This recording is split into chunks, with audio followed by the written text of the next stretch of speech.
दोस्तों, बीएसपी के अंदर हाल फिलहाल के कुछ महीनों में बहुत कुछ घटा है।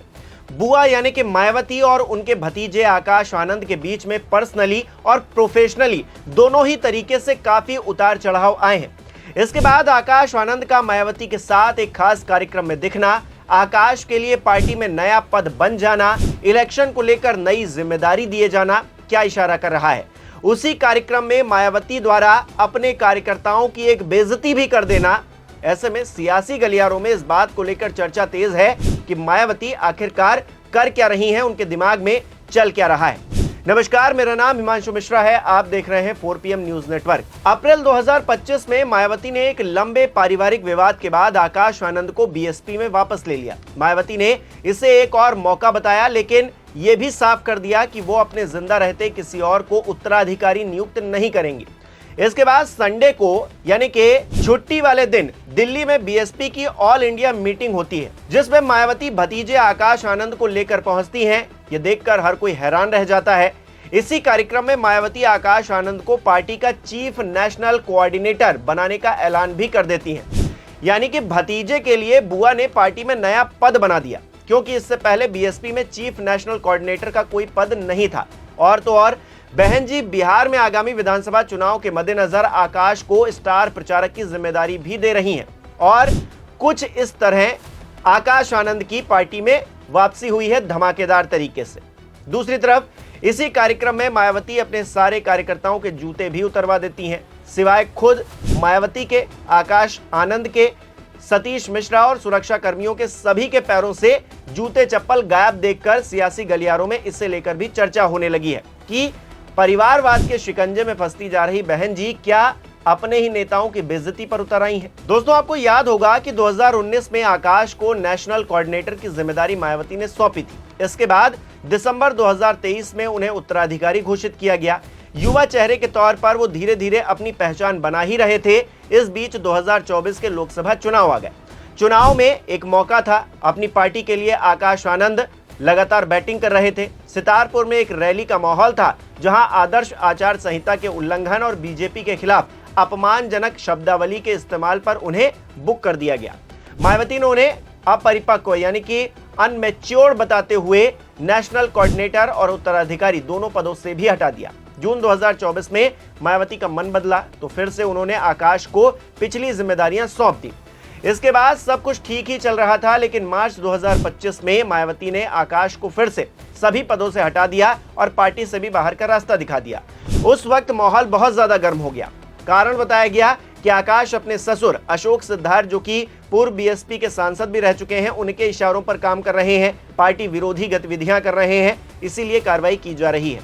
लेकिन असल में इस निष्कासन का कारण अशोक सिद्धार्थ के बेटे यानी कि आकाश के साले की शादी थी, जिसमें आकाश आनंद मायावती की मर्जी के खिलाफ शामिल हो गए थे, पहुंच गए थे। इस बात से मायावती खासी नाराज हो गई थी और फिर जो कार्रवाई हुई हर किसी ने देखा। मायावती ने आकाश की एक एक्स पोस्ट को स्वार्थी और अभिमानी तक बता दिया था, जिसमें उन्होंने पार्टी से निकाले जाने के बाद अपनी प्रतिबद्धता जताई थी। उस वक्त आकाश को लेकर माया का गुस्सा 7वें आसमान पर था दोस्तों। पर 13 अप्रैल 2025 को आकाश ने एक्स पर सार्वजनिक तौर पर माफी मांगते हुए मायावती को अपना एकमात्र राजनीतिक गुरु बताया और ससुर से दूरी बनाने की बात कही तो बहन जी पिघल गई। मायावती ने गिले शिकवे भुला दिए, आकाश की पार्टी में वापसी करवाई, लेकिन उत्तराधिकारी का दर्जा नहीं दिया और कहा कि वो स्वस्थ हैं और खुद पार्टी का नेतृत्व करती रहेंगी। शायद मायावती को उस वक्त तक आकाश पर भरोसा उतना नहीं हो पा रहा था जितना अब नजर आ रहा है। साथ में एक कार्यक्रम में पहुंचे हैं, बड़ी बड़ी जिम्मेदारियां दी जा रही हैं आकाश आनंद को, नया पद भी उनके लिए बना दिया गया है। अब इलेक्शन में वो दहाड़ते हुए नजर आएंगे। हालांकि आकाश को लेकर पार्टी के अंदर सब कुछ ठीक चल रहा है ऐसा भी नहीं है।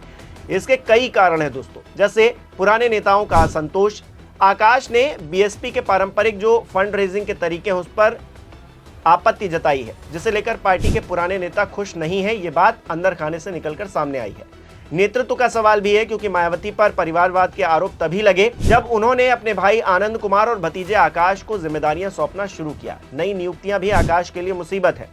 जिस तरह से मार्च 2025 में आकाश को बाहर किए जाने के बाद मायावती ने राज्यसभा सांसद रामजी गौतम और रणधीर सिंह बेनीवाल को नेशनल कोऑर्डिनेटर बनाया, तो आकाश को सीधा संदेश गया होगा कि सियासत में कुछ भी संभव है। बड़े बड़े नेता आते हैं और चले जाते हैं, टिकता वही है जो लगा रहता है और परिस्थिति के हिसाब से अपने आप को बदल लेता है, ढाल लेता है। शायद इसीलिए आकाश ने माफी मांगी और उनकी फिर से वापसी हुई है। अब आकाश को यह भी साबित करना है दोस्तों कि वो खुद, अशोक सिद्धार्थ और तमाम ऐसे नेता जो पार्टी में मौजूद हैं, जिनको बहन जी पसंद नहीं करती हैं या फिर वो पार्टी के बाहर भी हो सकते हैं, ऐसे लोगों से दूरी बनाकर रखनी है, ऐसे लोगों को पास नहीं आने देना है। ये एक कसौटी की तरह है दोस्तों, जिस पर आकाश आनंद को खरा उतरना ही पड़ेगा अगर पार्टी में बने रहना है, क्योंकि मायावती कई बार उन पर एक्शन ले चुकी हैं और अब शायद वो इस चीज को बर्दाश्त नहीं करेंगी। इसके अलावा रिपोर्ट कार्ड भी देखा जाएगा दोस्तों। 2024 में बीएसपी ने 488 सीटों पर चुनाव लड़ा था, लेकिन एक भी सीट नहीं जीत पाई। हाल ये था कि उत्तर प्रदेश में 5 सालों के अंदर, यानी कि 2019 से अगर देखेंगे 24 तक, तो 19 में 19.3% वोट शेयर था, जो घटकर 9.39% हो गया 2024 में। इसी तरह हरियाणा और दिल्ली विधानसभा चुनाव में भी आकाश ने दम तो लगाया, पर नतीजा निराशाजनक ही रहा। हरियाणा में वोट शेयर 1.86% रहा और दिल्ली में 1% भी नहीं, आधा फीसदी से थोड़ा ज्यादा 0.57% रह गया। दूसरी तरफ चंद्रशेखर आजाद जैसे आक्रामक नेता हैं, युवा नेता हैं, जो संसद तक पहुंच चुके हैं, उससे मायावती को भी खतरा दिखाई देता है साफ तौर से। इसीलिए मायावती चंद्रशेखर को ज्यादा करीब नहीं आने देती हैं, अपने वोट बैंक से दूर ही रखना चाहती हैं, क्योंकि चंद्रशेखर ने दलित युवाओं के बीच में अच्छी पकड़ बना ली है, ये हर कोई देख रहा है। संसद तक वो पहुंची गए हैं, जैसा कि मैंने आपको पहले बताया। वहीं भाजपा और सपा की निगाहें भी दलित वोट बैंक पर है। काफी हद तक जो दलित वोट है वो भारतीय जनता पार्टी की तरफ खिसकना शुरू हो गया है या फिर समाजवादी पार्टी की तरफ खिसकना शुरू हो गया है। इसीलिए जो बीएसपी का आधार वोट बैंक है वो कहीं ना कहीं कम होता जा रहा है और दूसरी पार्टियों में शिफ्ट होता जा रहा है। उसको भी बचाने का काम आकाश आनंद को करना होगा। पहले लीकेज को रोकना होगा ताकि पार्टी को और मजबूती मिल सके। ये सारे काम आकाश आनंद के कंधों पर ही होंगे आने वाले समय में। जो इंटरनल पॉलिटिक्स चल रही है, जो पारिवारिक विवाद चल रहा है, उससे अलग ये बहुत बड़ी जिम्मेदारी आकाश आनंद के ऊपर होगी। ऐसे में बहुत बड़ी चुनौतियां आकाश के सामने है ही। हालांकि हर किसी की शुरुआत कहीं ना कहीं से होती है दोस्तों।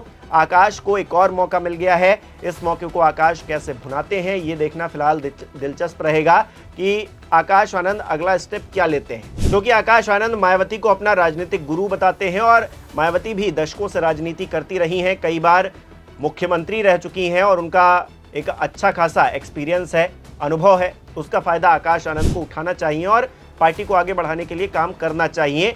अगर आकाश आनंद वो कर पाते हैं तो हीरो बन जाएंगे, नहीं तो उन पर जिस तरह से एक्शन हो रहा है, अगर अगला एक्शन हुआ तो आकाश आनंद कहीं के नहीं रहेंगे, ना वो घर के रहेंगे और ना ही वो राजनीति के रहेंगे। आपको क्या लगता है दोस्तों, मुझे कमेंट करके बताइए। बहुत बहुत धन्यवाद।